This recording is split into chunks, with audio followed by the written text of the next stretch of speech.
My humble name and title did not appear to impress Mr. Culverton Smith. Through the half-open door I heard a high, petulant, penetrating voice.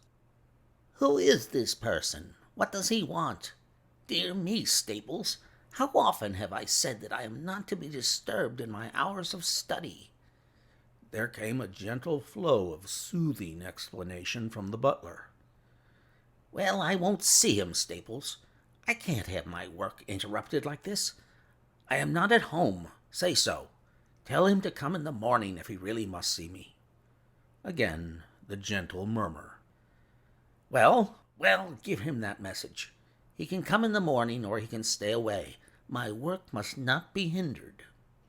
I thought of Holmes tossing upon his bed of sickness and counting the minutes, perhaps, until I could bring help to him.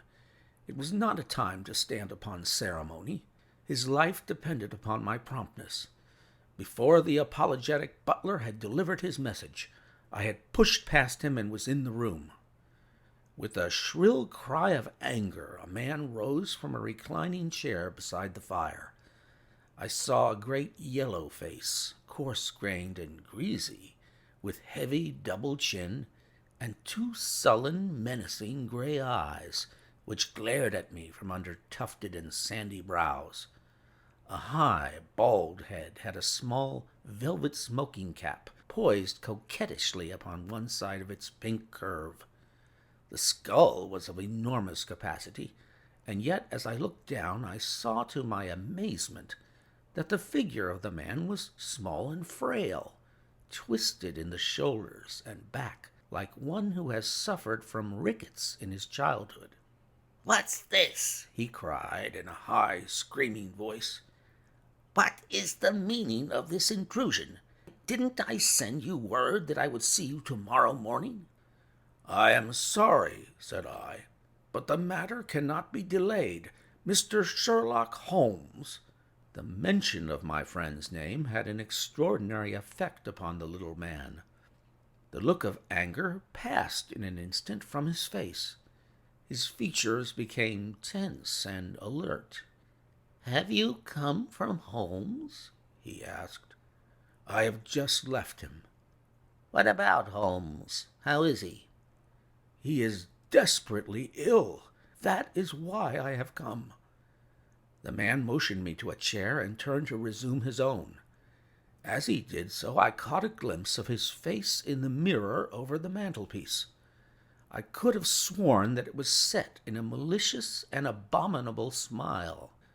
Yet I persuaded myself that it must have been some nervous contraction which I had surprised, for he turned to me an instant later with genuine concern upon his features. "I am sorry to hear this," said he. "I only know Mr. Holmes through some business dealings which we have had, but I have every respect for his talents and his character. He is an amateur of crime as I am of disease. For him the villain, for me the microbe. There are my prisons," he continued, pointing to a row of bottles and jars which stood upon a side table. "Among those gelatine cultivations, some of the very worst offenders in the world are now doing time." "It was on account of your special knowledge that Mr. Holmes desired to see you. He has a high opinion of you and thought that you were the one man in London who could help him." The little man started, and the jaunty smoking cap slid to the floor. "Why?" he asked. "Why should Mr. Holmes think that I could help him in his trouble?" "Because of your knowledge of Eastern diseases." "But why should he think that this disease which he has contracted is Eastern?" "Because in some professional inquiry he has been working among Chinese sailors down in the docks." Mr. Culverton Smith smiled pleasantly and picked up his smoking cap. "Oh, that's it, is it?" said he. "I trust the matter is not so grave as you suppose. How long has he been ill?" "About 3 days." "Is he delirious?" "Occasionally." "Tut, tut, this sounds serious. It would be inhuman not to answer his call."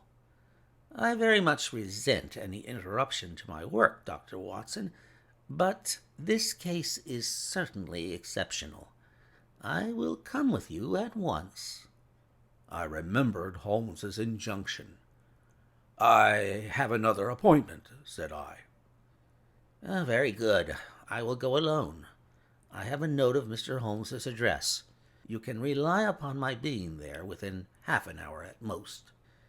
It was with a sinking heart that I re-entered Holmes's bedroom. For all that I knew, the worst might have happened in my absence. To my enormous relief, he had improved greatly in the interval.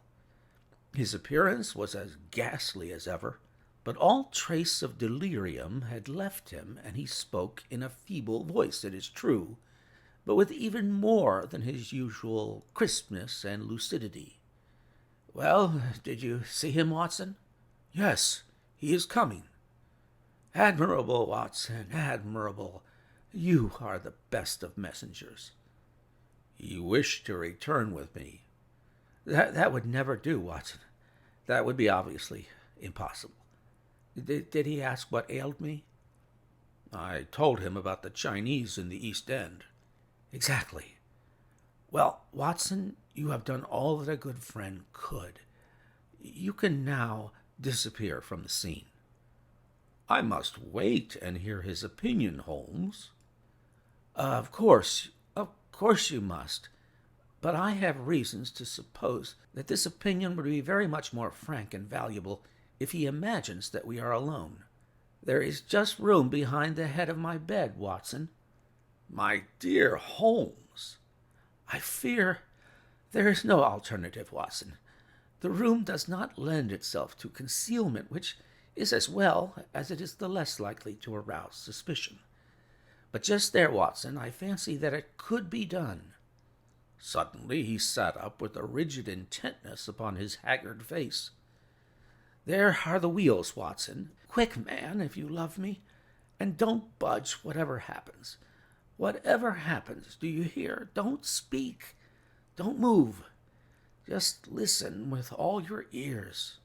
Then, in an instant, his sudden access of strength departed, and his masterful, purposeful talk droned away into the low, vague murmurings of a semi-delirious man.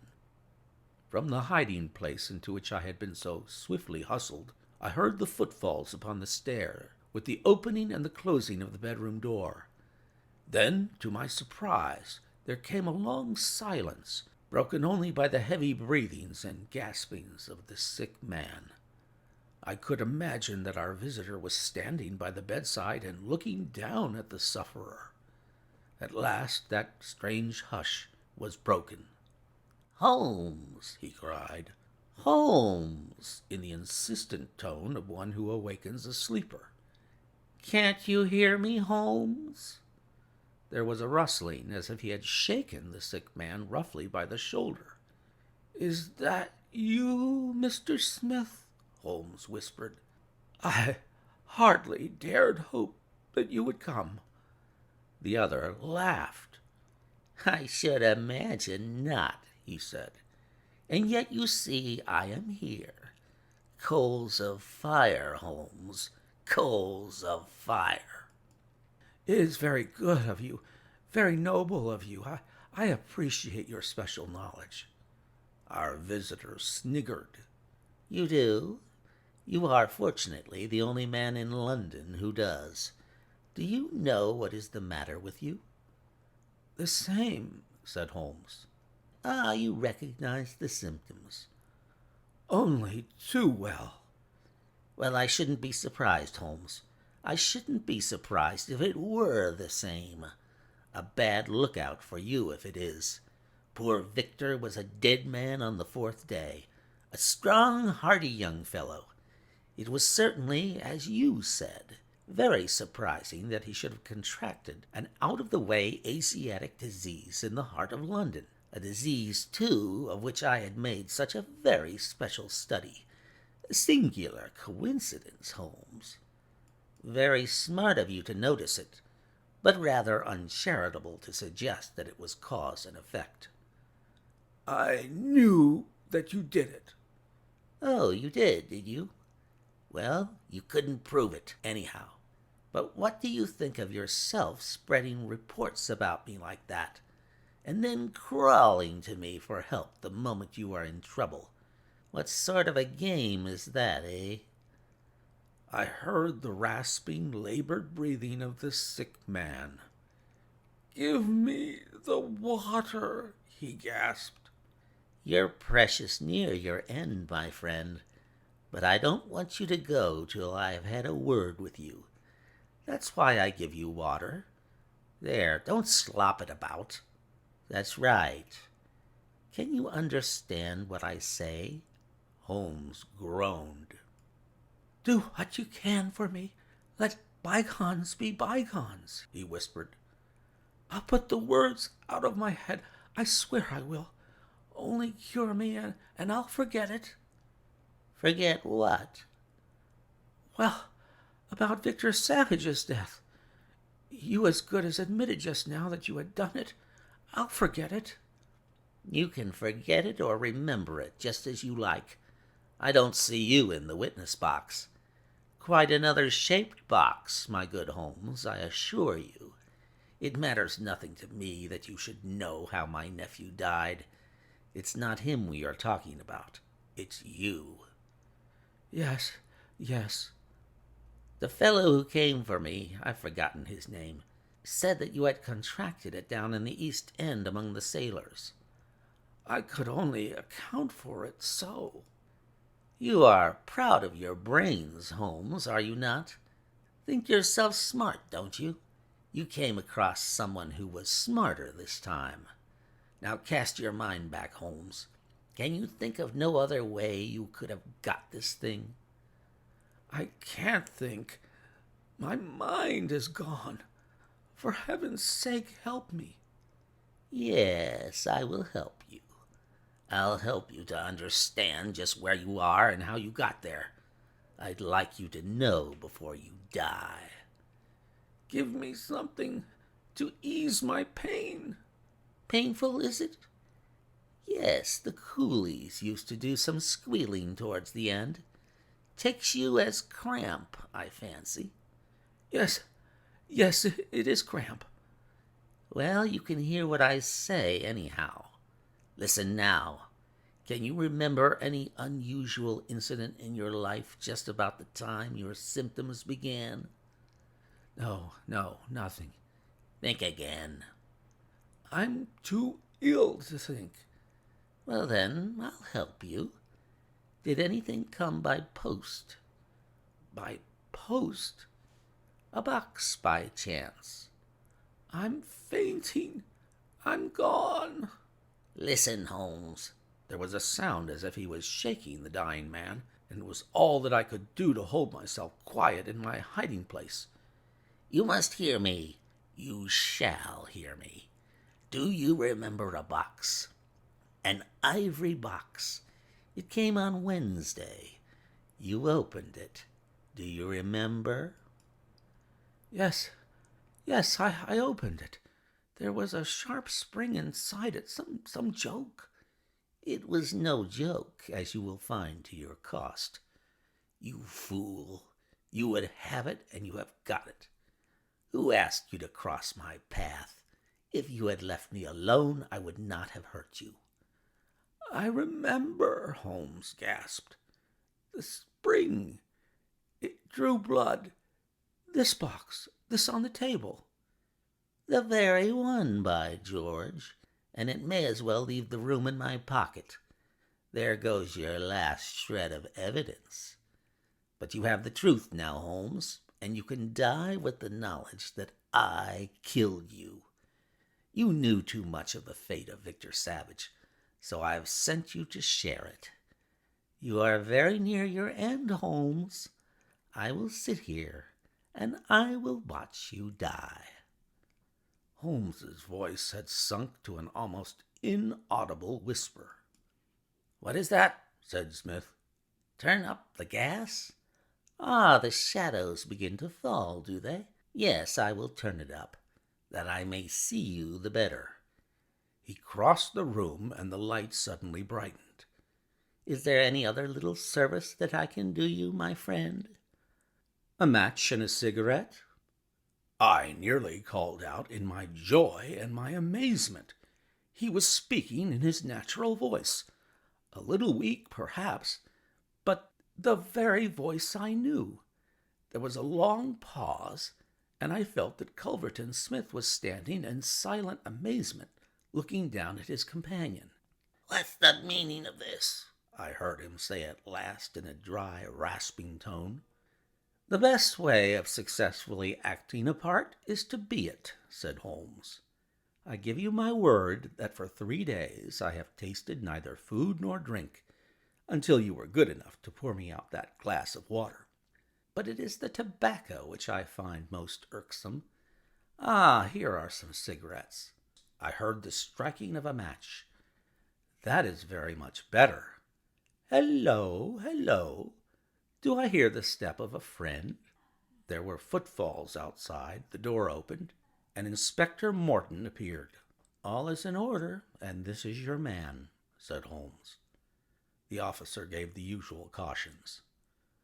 "I arrest you on the charge of murder of one Victor Savage," he concluded. "And you might add, of the attempted murder of one Sherlock Holmes," remarked my friend with a chuckle. "To save an invalid trouble, Inspector, Mr. Culverton Smith was good enough to give our signal by turning up the gas. By the way, the prisoner has a small box in the right-hand pocket of his coat, which it would be as well to remove. Thank you. I would handle it gingerly if I were you. Put it down here. It may play its part in the trial." There was a sudden rush and a scuffle, followed by the clash of iron and a cry of pain. "You'll only get yourself hurt," said the inspector. "Stand still, will you?" There was the click of the closing handcuffs.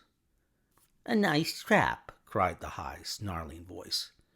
"It will bring you into the dock, Holmes, not me. He asked me to come here to cure him. I was sorry for him, and I came.